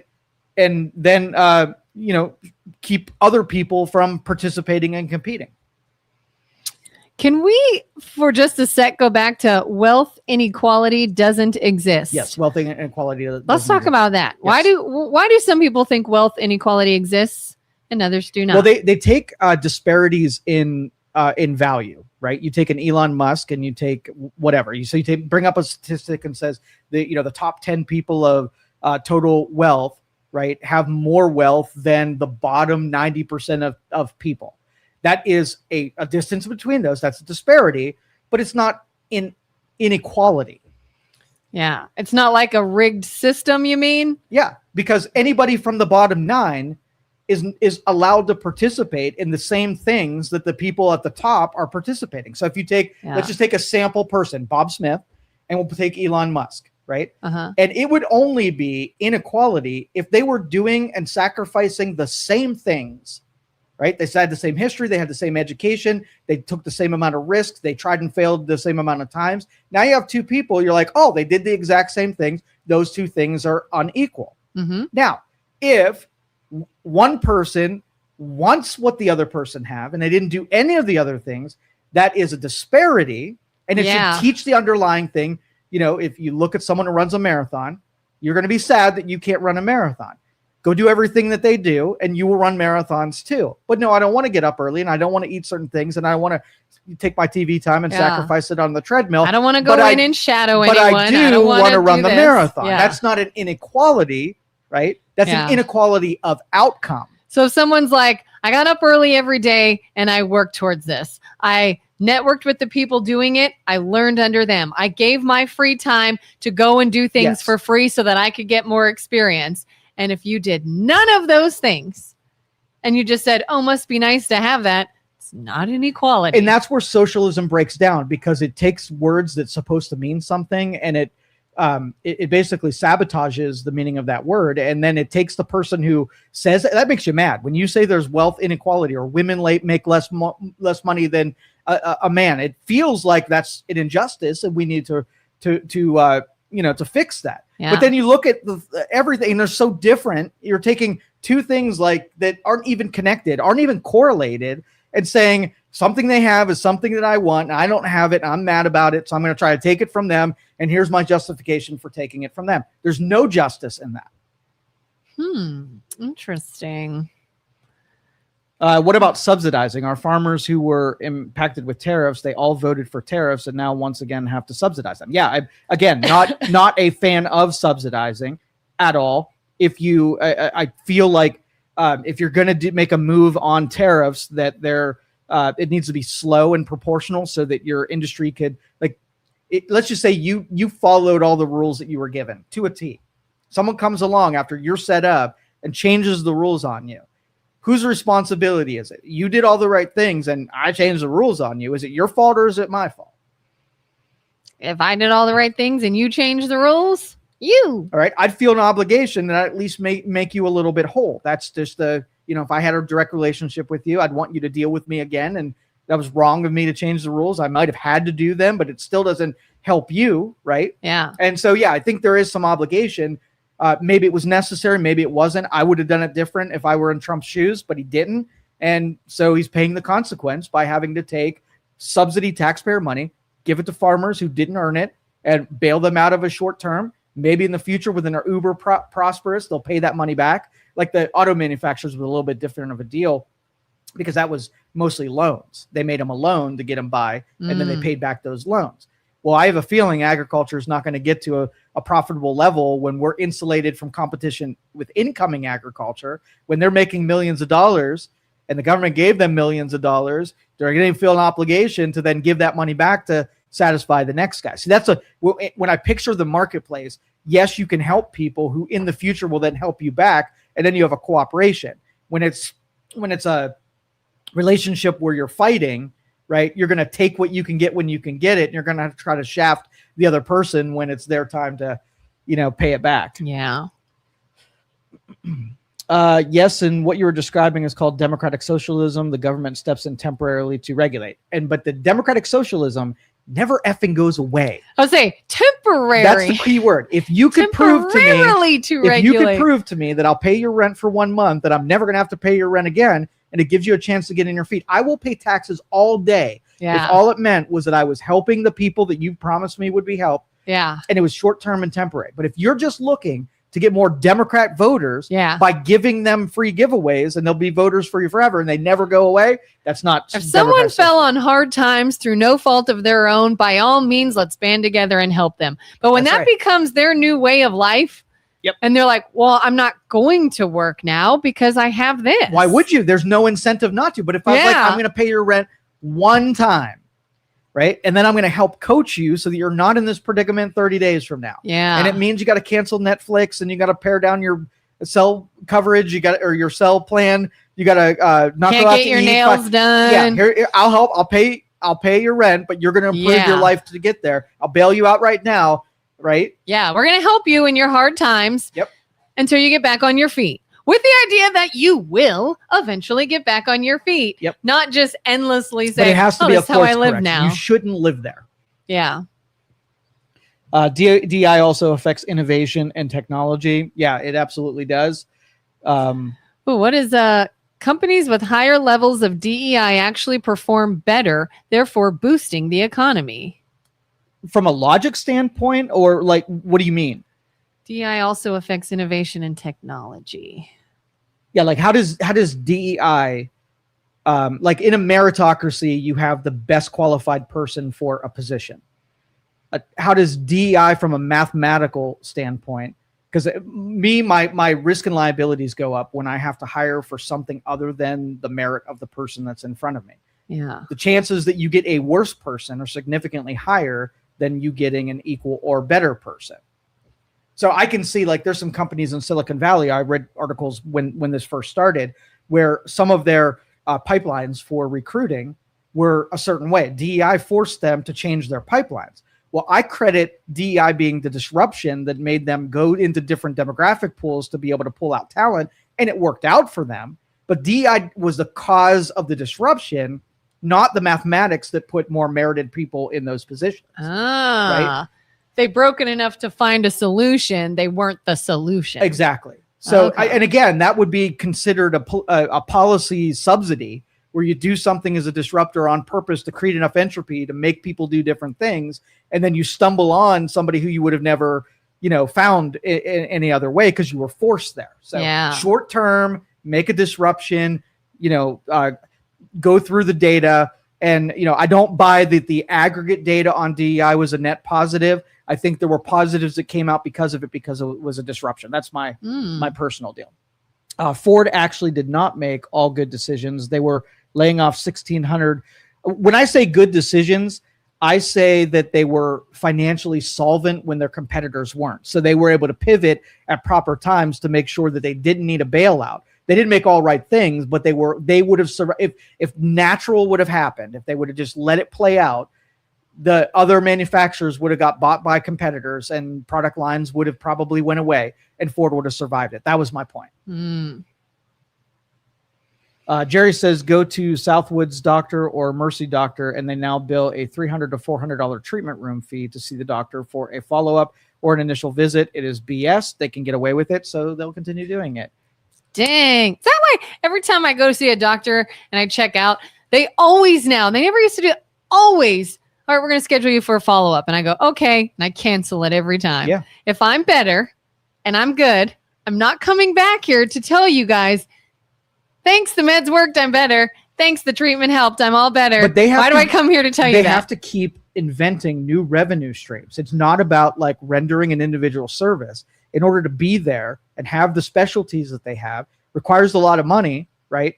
To go through all these hoops. So as you make the margins go down on the services they provide, they have to make up that difference in cost by creating more revenue streams in other departments. That's why they'll sell you drugs you don't need. They'll do tests that you don't need. They'll charge you $300 to sit in one of their rooms. If it were true market forces, then I would deal with doctors that promised me 5 minutes in a waiting room, no more, your money back. Right. Yeah. Because as a consumer, you should be able to dictate those things. You should have a category of demand. Right. And even if you paid more for the service, right, they can make promises to you that you don't feel like you were served well, like you charged me too much and it took too long and it was a hassle. Like, why don't any of those things go in the overall price? If you go buy a car and you're put out at whatever, that takes some money off to make you happy. Yeah. I never see healthcare doing that. It goes the other direction. There's I won't say what it was. Well, they're out of business now. I guess it doesn't matter. But there was a restaurant my family and I used to go eat at often, ridiculously often, because it was very close. It was very convenient. We were in a season where one kid had this sporting activity and the other kid had this activity, and we needed something while we were out, and we would go to this restaurant. And then we watched the service get increasingly worse. It took longer and longer. Now it's like, we can't even come here because we got to get here and you're taking too long. Then the food went downhill. My order's wrong. This is burned. This tastes terrible. And we've waited an hour for this. And we eventually stopped going. And you hear all these things like, oh, nobody wants to support local. No, your product sucked. And I don't want to go to somewhere and spend money that I'm not getting any value out of it for my money. Yeah, they don't. That was my point, is they don't have to compete when you don't have the option to say no. Yeah. If you were paying meal insurance. Right? Yeah. And that I gotta go to the it. restaurant, that was your only approved provider, Yeah. and then they got the money no matter what. They wouldn't give two shits about the quality we'll of make food you or wait. how long. We don't No, care. you have to go there. You're being held against your will to go there, but that's what healthcare and what happened? will become. They went out of business. Yeah. But healthcare won't because it's a free ride for them. Yep. You can also turn kids away. I'm assuming that has to do with healthcare. When it is insurance. Insurance is meaning that you don't, if somebody doesn't meet the criteria of someone who you want to insure, you don't have to accept them. So let's just say you come to me and say, I have cancer. I get about $100,000 worth of treatments every year. I'd like you to offer me insurance. And the insurance company is like, oh, pre-existing conditions that basically mean that you're going to cost me at least $100,000, right, a year. What should your premium be? If the cost is $100,000, how much should I charge you? You're probably going to charge me $100,000 more than it's going to cost me, or else I'm not in business anymore. I have to provide you services less than, like if I set yours at $100 a month, I know that I'm going to take a $900,000 or $90,000 bloodbath on anything that you're going to pay, and I wouldn't accept you. Obamacare forced those people in there. I had to offer you insurance, and even if you were 100% certain that I couldn't charge you enough to cover what you're about to come into the marketplace with. So turning kids away, it feels bad. Turning cancer patients away, that feels bad. But then decouple it from insurance, and then I'll have less of a. But you're taking insurance people, the good customers, and you're jamming in the bad customers. So it just becomes this hybrid of it's not really insurance anymore. It's just a pyramid scheme. The turn kids away was part of. Penny Lane says, "You're kidding me. Ohio is defunding public schools. The end game is to privatize. They gave $1 billion last year to private schools who don't have to follow the same guidelines. Why do you think all the schools are suing?" Yeah, I hope it happens, and I hope that whole status quo of public education dies in my lifetime. I hope it dies. I hope bad schools go out of business. I hope it gets replaced with a system that people who don't want to be there can go develop a trade or go get on a treadmill and, produce electricity. I don't care what they do, but you got to have education and learning be part of it. Not, again, a group of people who you can't just be babysitting. That needs competition worse than any of those. Well, not worse, but equal to those other industries. Yeah. But those teachers unions will never let it happen. Public schools, they will force it. Yes, you can turn kids away. Kids that don't have the capacity to learn need to be placed. Like there could be all types of different schools. There could be problem kid schools. There could be derelict schools. There could be high achiever schools. Like you can have all kinds of schools. But when you force a bunch of different people, do you think when you walk into a public school and there's 15 kids that don't want to be there and 10 kids that do want to be there, do you think who's going to pay the consequence of putting those two groups in one school? Who gets shafted? The people who want to be there. So if you want to have a dumber society, right? Give the disadvantage of the smart ones and cater to the people who don't even want to be there. Yeah. I even get annoyed, and this happens with everything, but like, I love when I hear my kids talk about something really great they learned or a cool project they were working on or, something they accomplished in a class. And then it always gets overshadowed with the same two little punks I keep hearing about that got to cause problems, that got to cause trouble and fighting amongst kids and bullying and making it so they can't concentrate. And I'm like, somebody take these two little shits and get them out of here. Right. Like, why is this continuously overshadowing the good that they're doing? Yeah, but we have all of these models that give us the symptoms of a Democrat, socialist, or full-blown socialism. That's what you get. If you are in that group that's being catered to, you love it. If you're the high achievers, you freaking hate it and think it's a huge injustice. Yeah. But still, the system keeps catering to the people who don't really want to or deserve to be there. Wealth inequality absolutely exists. Why doesn't Amazon have to pay taxes? They do have to pay taxes. Everybody has to pay taxes. Can I make this argument? Because this one happens all the time. Yeah. Okay. And this is because most of the normies out there, they don't pay attention to you until you're successful, right? What you have when you became successful, that's the beginning of the story. Yeah. When you are at the very beginning, right? So first of all, do you know the difference between someone who is a CEO or an owner of a company and someone who gets a paycheck? Do you know feel like that structure different? Do people who get paychecks pay more taxes than the people who own stocks and companies?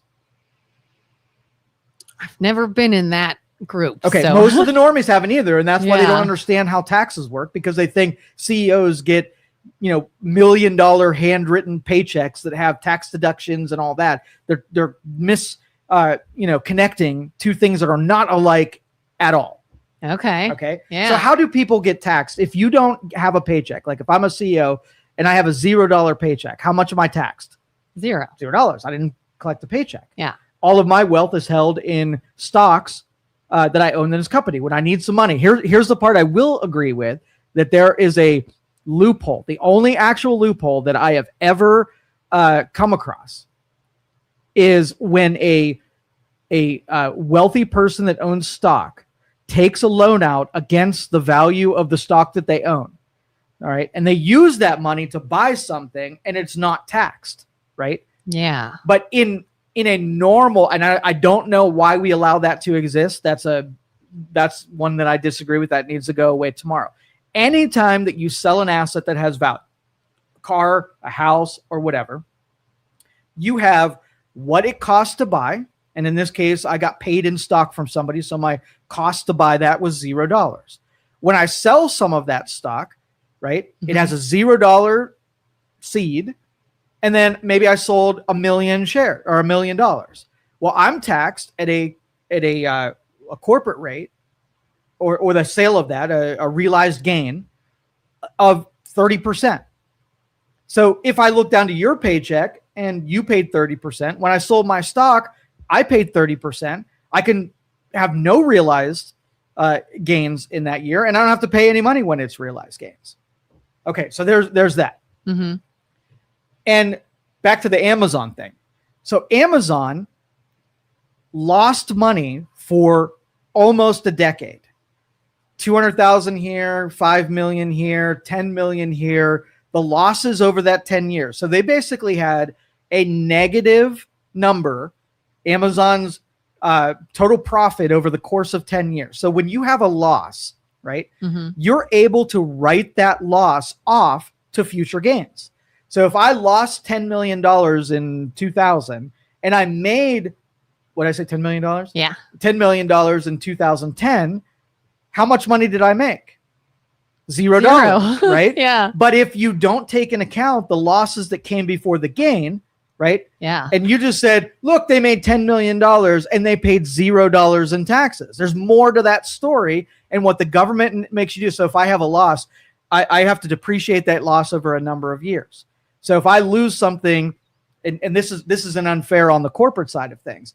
So if I have $1 million, right, of revenue, and I lost $10 million, okay, I have to take my $10 million, and I can only take $1 million of the loss this year, $1 million in the next year, $1 million next year, $1 million of the next year, right? Now, if I made $1 million and I lost $5 million, okay, I would have to take that $5 million. Now on that year's revenue sheet, I have $1 million in revenue and $500,000 in losses. So on paper, I have to pay taxes on the difference between those two things because it was a realized gain. Now I'm paying taxes on money that I didn't even get yet. I lost $10 million or $5 million. Yeah. But I have to get my write-downs over the course of the next 10 years. So it might be 10 years in the future, I'm wildly profitable, but I'm still doing write-downs from 10 years ago. I'm still making up from everything I That's lost. exactly right. So you have to take equal things. Like there's two games being played. There are things that aren't fair in each one of those games, but you can't compare a wealth inequality of someone who has a 401k versus someone who has stock wealth. Well, yeah, like you said earlier, if you're a billionaire and I am not, and you're utilizing loopholes, could I not also have access to those loopholes? Start a company, have those same rules apply to you, do the same things, and then you too will pay $0 in taxes. The only thing unequal is one person did it and the other person did not. Right. Two very convoluted, complicated systems that smart people who have teams of lawyers, they know how to pay the least amount in taxes. You going to the free tax preparer and doing your taxes, you're probably paying more only because you're not investing the time and investment. Do you know what compliancy on the tax side of things on the corporate? Like if you had to have a whole team of lawyers and paid $5 million worth of compliancy every year, right? Yeah. It's not free, right? Yeah. Oh, I've seen multiple videos now online. Like I'm now, I think, getting served this content on YouTube, and it's regular people who are not millionaire billionaires talking to millionaire billionaires and asking them all these things and saying, oh, must be nice to do this and must be nice to do that. And they don't even listen when they're like, do you have any idea how much I struggled for years? Like I'm only a millionaire since 5 years ago. I only now have money in my late 40s, 50s, whatever. I was poor and struggling and depressed and not eating because I couldn't afford it. And I lived this way, lower than you, the majority of my life until I finally made some good money by working hard. And number one, they completely disregard that. I don't care. All I see is what you have now. That must be nice. Why don't you give it away? Which is always their second point. Why do you have all this money and why don't you give it away? And you know what they say? Here's the list of the millions I've given away. I gave to this. I gave to this. I gave to this. I saw an interview. It was like the CEO of Morgan & Morgan. He's like, here's some legislation that I went and I addressed people in Washington about we need to change this policy, blah, blah, blah. And it helped all these people. It helped them make money.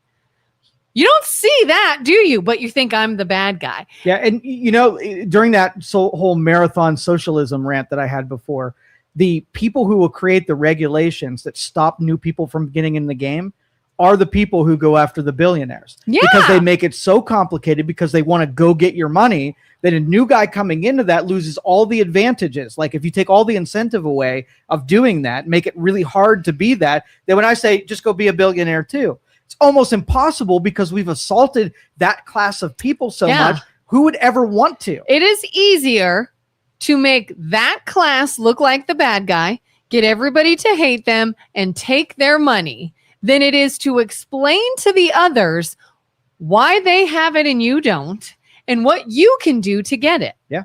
That's too complicated. Let me just take yours and give it to them. But that's where socialism leads, is that you see something, that the envy of seeing someone that has something that you really want and you justify going after them. And then you make it harder for anyone else who, you know, to join that class. I want more people to become millionaires and billionaires. Everybody has not everybody, but most people have the capacity to do it, but they think too much like a poor person. And when you think like a poor person, that's the thing. You look at your victim of they got and I didn't, and you want what they have without earning it. Yep. Because it's not equal from the beginning. Everyone doesn't have the same opportunities from birth. That's if you're not taking into account any privileges or opportunity. None of that stuff exists in my world. There is nobody that I've ever met besides somebody who is born with some kind of actual defect or disease that isn't capable of participating. And every year that goes by, it becomes harder and harder to convince people that they can do that too, either because we've made everybody out to be a victim, right? So let's play that out. Where do you want everybody to start from? Right? If everybody's not starting from the same thing. So a poor kid that's living in inner city versus a kid that lives, a rich kid that lives in the suburbs, right? What do you want them to do? I give the poor kid in the inner city a better chance of succeeding than the rich suburbanite every time.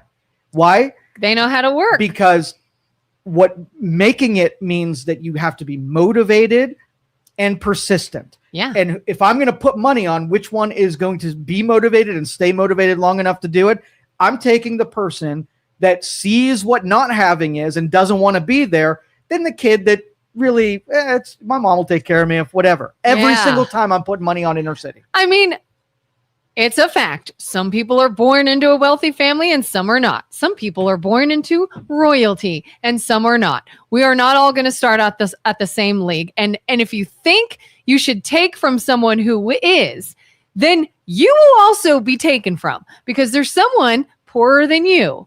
So if you grew up in a middle to lower class family, can the person growing up in super low take from you? So there's always going to be somebody better. But it's not finite. Right. So someone being ahead of you does not mean that you can also be ahead. Right. Just like that, we've talked about that Brian Johnson guy who was saying, I was poor. I did not always have money. I was not given anything, yet became a billionaire. Do we currently have billionaires that were not born into a wealthy family? Yes. So it does happen. It's not like the only billionaires we have bred each other. We got money illegally through unequal opportunities that you don't have, and we just pass it down to each other and we shove you aside and you're not allowed to touch it. That's not a thing. That would be inequality. That's not what real life is. And the frictions of going through the struggle, and just like the urban kid that has a real world experience with it being harder than they want it to be, the frictions of getting there, right? They earn it. They get there by their ideas or their talents or whatever. And I watch so many, trust fund kids and second generation business owners that didn't have to go through any of those struggles. You know what they end up doing? They jack it up. They blow because they have no idea what they have. Yep. Right. They couldn't redo it even if they tried. But I will have the confidence in the person that built their stuff, knowing that they can do it again and again and again. Yeah. That person is stronger. So if I were to pick something out for my kid, do you think I've deprived my kid advantages? Probably. All the time. There's no way. Like, I will take all of my companies and he will not run any of them. He has to prove out that he's capable of doing it. Right. Yeah. So and it wouldn't be that there would be a, sort of like a windfall for him is what I'm trying to deprive. That's whatever. Even if I made enough money, that he'd never had to actually function well in any of the businesses that I would hand him, he would be a weak individual that knows that he couldn't operate outside of that little bubble that I created for him. And I'm not going to create a weak kid. Oh yeah. We tell our kids all the time, there's a couple of accounts that are making money for them for their future. But guess what? You're still getting a job and you're still paying your own car payment and you're still paying for your phone and you're still paying for this. I don't care if you say, well, that account can pay for all of this. No. Nope. You learn how to survive and how to provide for yourself and how to work, because all the kids that just get handed everything, they don't understand what it took to get it and they blow it. Yeah. But that concentration of wealth is sort of an anomaly. And it's really interesting to see, like, if we took 100 people in Youngstown and gave them all $1 million, right? That wealth would concentrate. It's not like all of them will keep $1 million and not make that money go to somebody else. And whoever's better at scraping the demand from people, that money will go to. And then what do you go to the person who satisfied all the demands of your 100 millionaires that you sent out there and said, oh, they have $100 million. That's not fair. And then all the millionaires that you gave it to didn't know how to get that money in the first place. They lost it all. Are you going to go to the smart person, take everything from them, pick a new lot of millionaires to go out to, and watch the concentration happen over and over and over again? Yeah. I mean, we even saw this during COVID when everybody was literally handed money. Biden said, here's money for you. Here's money for you. What did they call it? There was a term. Oh my God. What was it? The stimulus, whatever. Stimmies. Yeah. I got the stimmies. Yeah. Yeah. Like it was meant to go and like stimulate the economy and do all this stuff and whatever. There were people that maybe took that and did something smart with it. And there are people I saw that blew it. Mm-hmm. They bought a motorcycle that then got repossessed. They bought a new TV and it broke. They did that. Like, whatever it is, you will see how even if some people are handed it, they'll blow it. Yeah, for sure. Because the frictions get you to the point where you deserve that thing. And democratic socialism is basically giving people who have no responsibility in the act of having received something, so they don't value it. They take it for granted. Yeah. They demand it. And then you create a bunch of, like, I'm going to say the welfare queens, the across the board welfare queens who couldn't create it today unless someone gave it to them. Then they sit back and go, oh, must be nice. That's not fair. You have that. It's inequality. Yeah. So the whole farmer welfare queens, in order to make the analogy one for one, you would have to say, like, you'd have to make the case that you operated on certain rules and then someone came and changed them on you. Not that you started off from a position where you can factor in all of the rules, but somebody changed them on you that altered how you can make your living. So let's just say, somebody who had, we'll use AI for an example. And you, the rules were that you were allowed to build data centers and you were allowed to software program and you're pay your employees and whatever. And all of a sudden I came along and said, hey, we're changing the rules. I know you got all this money invested and you were buying into the fact that the rules were going to stay the same. Now we're putting a 75% surcharge on your labor. You got to pay 75% of there. Well, that's a rule change that you couldn't have factored in because you didn't know it was going to happen. Right. Mm-hmm. So that's sort of like if you had a person, how could you change someone's factoring? Like, let's just say you went to college and you were told that if you went to college, you would get a $60,000 job. Right. And then so you went to class and you paid your bills and you went to college. And then on the other side of that, right, it was like, oh, by the way, it's not $60,000. In fact, you're probably not going to have any kind of job at all. Yeah. If a rule was changed during that, where somebody didn't come through on their part of the transaction or change the rules of it, now I think that they should be, looking to make you whole again, because all they did in that was listen to you, and you ended up changing the rules governing what they did. So yeah.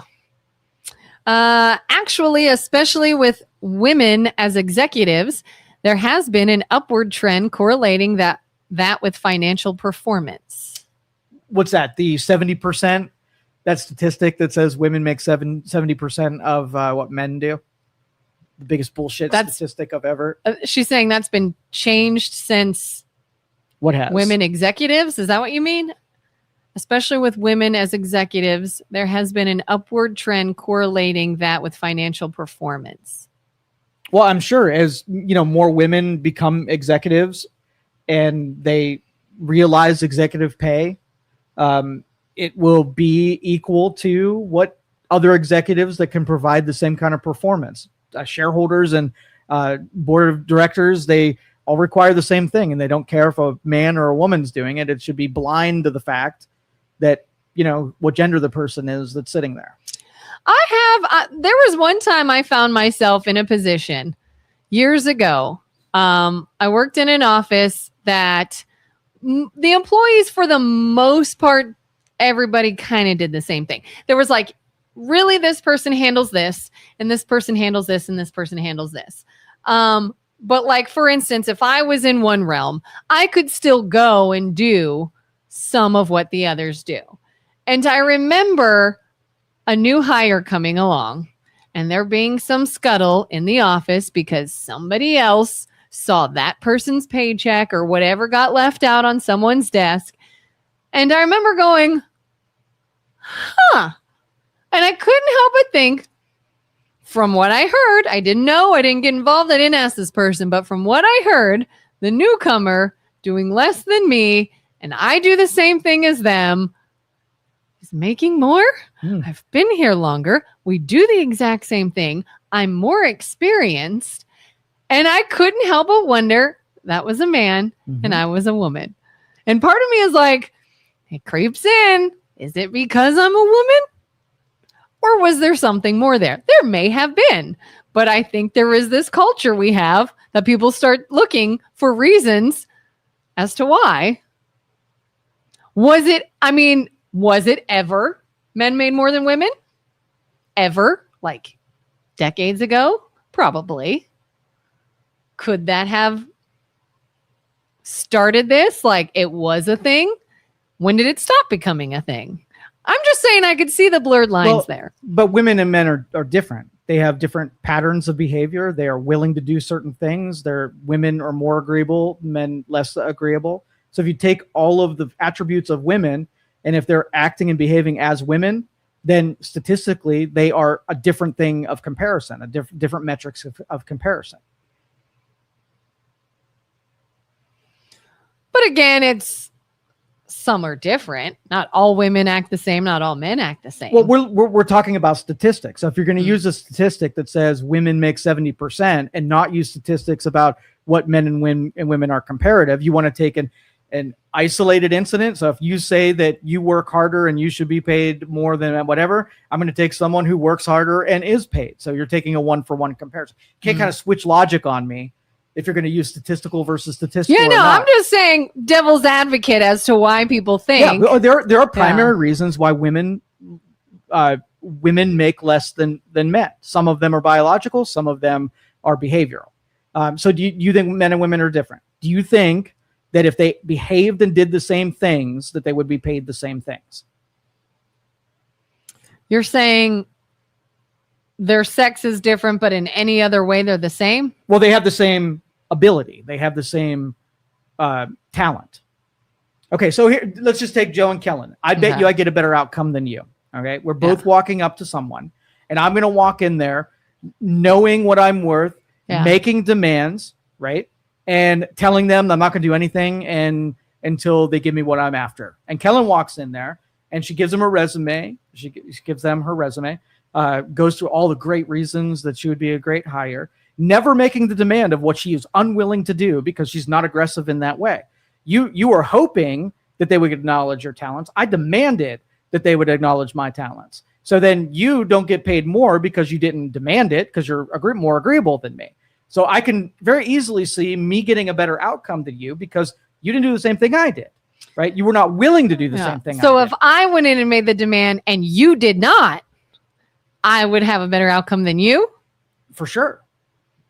Because an employer is not going to like give some charity and say, I am the justice arbiter and I want to make sure all things are equal and fair. Just like you would not go into a name your own price, whatever place and say, I see that you have this chicken for $10 and I know this chicken costs $20. So I want to give you $20 for it because I want things all to be just. The normal people are to get the best value out of what's sitting in front of them. And there's behaviors that make more realized value. It is a huge advantage to be less agreeable, know what values are, know what your data is, so you can go demand it and be willing to say no.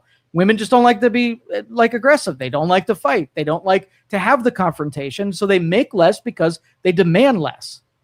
And that's just one attribute. So the other attributes are the number of hours willing to work. Women have more, they value family and relationships, right? So if you took the workload of a man and a workload of a woman, and you said, oh, well, this guy was working 14-hour days, willing to work into the evenings, worked on weekends, almost said, if there was a soccer game or whatever, they were more willing to stay at work than whatever. And you have women who are like, no, I want to spend more time with my family, and I don't really want to work 12 hours a day. And I like having these little engagements where I go to soccer games and whatever. Now, you took the total number of hours willing to be spent, and a man will sacrifice themselves more on purpose than a woman who will defend against the sacrifice. So if in this example of the office I was in, if the new hire was a man and I was a woman, I was there longer, I do stay later, I do come in early, and I do work longer hours, and I do the same things.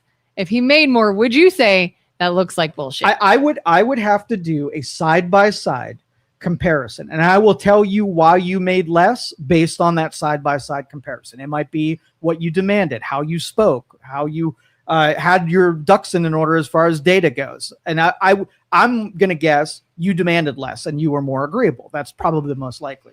Could be they came in and said, here's what I want, and that's what I'm taking. Exactly right. And they were like, well, I need somebody. So it might have been more than they were thinking of paying, but because when I said that's what it was going to be, they accommodated because they wanted me. They're like, we need somebody. And then you might have got what they had in mind to pay. And since you didn't demand more, they just gave you what they demanded. It wasn't a slight on you. It's just you were a bad negotiator. But again, if you want to believe that it's discrimination, right, you can make the argument for that. And if you don't have methods of comparison, you might be right, but you might not be right either. But if you tell a whole group of women how they can't make it versus what I tell them to do, here's what I do. See what a man does. I told you the secret sauce. If you want to make what a man does, right, find out what your high demanders are and just do that. If you want to run a marathon, do everything a marathon. Don't make judgments and, little exceptions for yourself. Just go do those same things. Okay, a guy walked in there, I watched him do it, and he said, dude, I'll walk right now unless you give me XYZ. And you watch him get what he wants, you're gonna be like, oh, okay. Well, instead of going in there and saying, hey, I'd really like a little bit more, right? That's not gonna work, and that might. So that's the secret sauce is no. It can still be a risky game. It is a risky game. Yeah. Men take more risks than women. I heard a statistic recently about women who wear makeup are more successful than those who don't. And someone might be like, oh, it's because it's this misogynistic world. And if you look prettier, you get farther. No, what it is they show up differently. They present themselves differently. They feel different. They act different than someone who does not feel that same way. Yeah. And that's where it translates. Yeah, the behaviors. That's what I'm saying. Like, you need a 1-for-1 camera view where you can watch both things happen. Okay. And it could be perceptions. But once you know that about a marketplace, either you're an idealist that you wish certain things didn't happen. So if you got out of a ticket because you exposed bare breasts and I don't have bare breasts to expose, it's still, you would take advantage of the thing that was more likely to happen, not be like a feminist and say, well, I'm not going to show my bare breasts, fall to the consequence, and then complain about the consequence that you knew about going into it. Yeah. Cutter says, I miss Julie. I haven't sparred with her in a while. Where has Julie been? Is Julie on vacation? We got to check in, make sure Julie's okay. She might be on vacation. Joseph, recommend any snowboarding places. That's random, Joseph. We're just talking about my impugning feminism, and you want to know about snowboarding it's the places? Battle of the sexes. You want to snowboard? So Brandywine, are you talking like local or like a ski resort? Listen, we're having a heat wave right now. Yeah, it's like 50 degrees. But they're pumping out the snow. But if it rains, that'll ruin the snow that they got. But anyway, Brandywine's a good place here local. All right, let's get out of here. Yeah. We went long. We pissed too many people off. Thanks everybody for joining us. We'll catch you tomorrow.